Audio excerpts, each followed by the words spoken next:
ನಮಸ್ಕಾರ. ನಾವಿವತ್ತು ಇಡ್ಲಿಗೆ ಸಾಂಬಾರು ಹೇಗೆ ಮಾಡೋದು ಅಂತ ನೋಡೋಣ. ಒಂದು ಹೆಲ್ದಿ ಆಗಿರೋ ಸಾಂಬಾರನ್ನ ನಾವು ಟ್ರೈ ಮಾಡೋಣ.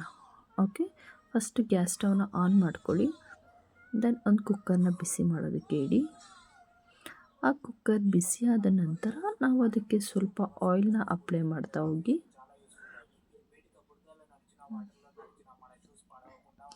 ಆಯಿಲ್ ಬಿಸಿಯಾಗಿದ್ದ ನಂತರ ನಾವು ಅದಕ್ಕೆ ಸ್ವಲ್ಪ ಸಾಸಿವೆಯನ್ನು ಆ್ಯಡ್ ಮಾಡಿ.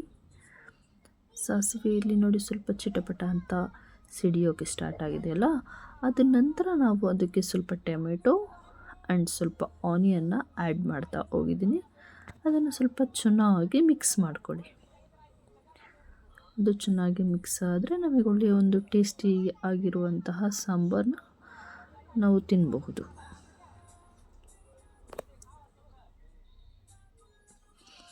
ನೋಡಿ, ಇವಾಗ ನಾನು ಅದನ್ನು ಮಿಕ್ಸ್ ಮಾಡ್ತಾ ಇದ್ದೀನಿ.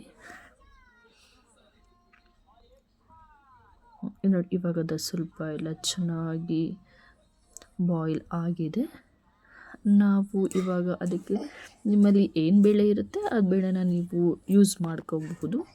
ನಾನಿಲ್ಲಿ ಸ್ವಲ್ಪ ತೊಗರಿಬೇಳೆ ಮತ್ತು ಅವರೆಬೇಳೆಯನ್ನು ಆ್ಯಡ್ ಮಾಡ್ತಾ ಇದ್ದೀನಿ. ಅದನ್ನೆರಡನ್ನು ಸ್ವಲ್ಪ ಚೆನ್ನಾಗಿ ತೊಳ್ಕೊಂಡು ಅದನ್ನು ಆ್ಯಡ್ ಮಾಡ್ತಾ ಬನ್ನಿ. ಮತ್ತು ನೀವು ನಿಮ್ಮಲ್ಲಿರುವ ಯಾವುದೇ ರೀತಿ ಸೊಪ್ಪುಗಳನ್ನು ನೀವು ಯೂಸ್ ಮಾಡಬಹುದು. ನಾನು ಇಲ್ಲಿ ಪಾಲಕ್ ಸ್ವಲ್ಪ ಮೆಂತ್ಯನ ಆ್ಯಡ್ ಮಾಡ್ತಾ ಬಂದಿದ್ದೀನಿ. ಅದು ಕಂಟಿನ್ಯೂಷನ್ಸ್ ಇದೆ ನೋಡಿ. ಇವಾಗ ಅದನ್ನು ಸ್ವಲ್ಪ ಬೇಳೆಕಾಳುಗಳನ್ನು ನಾನು ಮಿಕ್ಸ್ ಮಾಡ್ತಾ ಬಂದಿದ್ದೀನಿ. ಅದು ಮಿಕ್ಸ್ ಆದ ನಂತರ ನಾನು ಕಟ್ ಮಾಡಿ ಇಟ್ಕೊಂಡಿರೋಂಥ ಸೊಪ್ಪು ಅದನ್ನು ನಾನು ಹಾಕ್ಬಿಟ್ಟು, ನಾನು ಇಲ್ಲಿ ಒಂದು 4 ಜನಕ್ಕಾಗುವಷ್ಟು ಸಾಂಬಾರನ್ನ ಮಾಡ್ತಾಯಿದ್ದೀನಿ. ಹಾಗಾಗಿ ಸ್ವಲ್ಪ ಸೊಪ್ಪನ್ನು ಜಾಸ್ತಿನೇ ಹಾಕ್ಕೊಳ್ಳಿ. ಸೊಪ್ಪು ತುಂಬ ಹೆಲ್ದಿ ಅಲ್ವಾ ಆರೋಗ್ಯಕ್ಕೆ. ಸೊ ಹಾಗಾಗಿ ನಾನು ಸೊಪ್ಪನ್ನು ಜಾಸ್ತಿ ಆ್ಯಡ್ ಮಾಡ್ತಾಯಿದ್ದೀನಿ. ನೀವು ನಿಮ್ಮ ಕೈ ಸಾಧ್ಯವಾದಷ್ಟು ಜಾಸ್ತಿನ ಆ್ಯಡ್ ಮಾಡ್ತಾ ಬನ್ನಿ. ಇದನ್ನೆಲ್ಲ ಸ್ವಲ್ಪ ಚೆನ್ನಾಗಿ ಮಿಕ್ಸ್ ಮಾಡ್ಕೊಳ್ಳಿ. ನೋಡಿ, ಇದೆಲ್ಲ ಇವಾಗ ತುಂಬ ಚೆನ್ನಾಗಿ ಮಿಕ್ಸ್ ಆಗ್ತಾ ಇದೆ.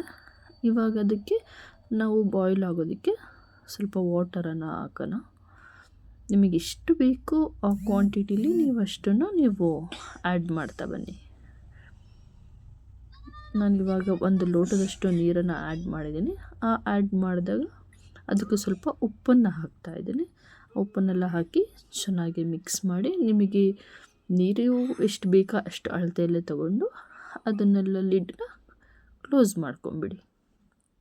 ಇವಾಗ ಕುಕ್ಕರ್ ಆಲ್ಮೋಸ್ಟ್ 1-2 ವಿಷಲ್ವರೆಗೂ ಆಗೋವರೆಗೂ ವೆಯ್ಟ್ ಮಾಡಿ. ಅಲ್ಲಿವರೆಗೂ ನಾವು ಒಂದು ಸಾಂಬಾರಿಗೆ ಹಾಕ್ಕೊಳ್ಳೋದಕ್ಕೆ ಖಾರವನ್ನು ರೆಡಿ ಮಾಡ್ಕೊಳ್ಳೋಣ. ಇವಾಗ ಒಂದು ಮಿಕ್ಸಿ ಜಾರ್ಗೆ ಸ್ವಲ್ಪ ತುರಿದಿರತಕ್ಕಂತಹ ತೆಂಗಿನಕಾಯಿ, ಆಮೇಲೆ ಬೆಳ್ಳುಳ್ಳಿ, ಜೀರಿಗೆ, ಅರಿಶಿನ, ಖಾರದ ಪುಡಿ, ಸ್ವಲ್ಪ ಸಾಂಬಾರದ ಪುಡಿ, ನಾನು ಕೊತ್ತಂಬರಿ ಸೊಪ್ಪನ್ನ ಆ್ಯಡ್ ಮಾಡಿದ್ದೀನಿ, ಬಟ್ ಅದು ನಿಮಗೆ ಆ್ಯಡ್ ಆಗಿಲ್ಲ.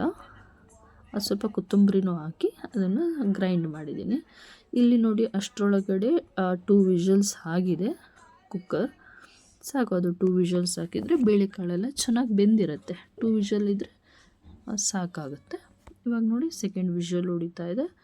ದೆನ್ ಅದೆಲ್ಲ ಏರೆಲ್ಲ ಹೋದ ಮೇಲೆ ನಾವು ಲಿಡ್ಡನ್ನ ಓಪನ್ ಮಾಡಿ, ನಾವು ಆವಾಗಲೇ ಗ್ರೈಂಡ್ ಮಾಡಿ ಇಟ್ಕೊಂಡಿದ್ದೀವಿ ಅಲ್ವಾ, ನೋಡಿ ಅದನ್ನೆಲ್ಲ ಚೆನ್ನಾಗಿ ಮಿಕ್ಸ್ ಮಾಡಿದ್ರೆ ಬೆಸ್ಟ್. ಬೇಳೆಕಾಳುಗಳೆಲ್ಲ ಸ್ವಲ್ಪ ತೆಳುವಾಗುತ್ತೆ. ಓಕೆ, ನೆಕ್ಸ್ಟ್ ಇದನ್ನು ನಾನು ಮಿಕ್ಸ್ ಮಾಡಿ ಇಟ್ಟಿರುವಂತಹ ಸಾಂಬಾರು ಖಾರವನ್ನು ನಾನು ಆ್ಯಡ್ ಮಾಡ್ತಾಯಿದ್ದೀನಿ. ಇವಾಗ ಸ್ವಲ್ಪ ಮತ್ತೆ ಗ್ಯಾಸ್ ಸ್ಟವ್ನ ಆನ್ ಮಾಡಿಕೊಂಡು ಅದು ಸಾಂಬಾರನ್ನ ಸ್ವಲ್ಪ ಮತ್ತೆ ಬಿಸಿ ಮಾಡ್ಕೊಳ್ಳಿ.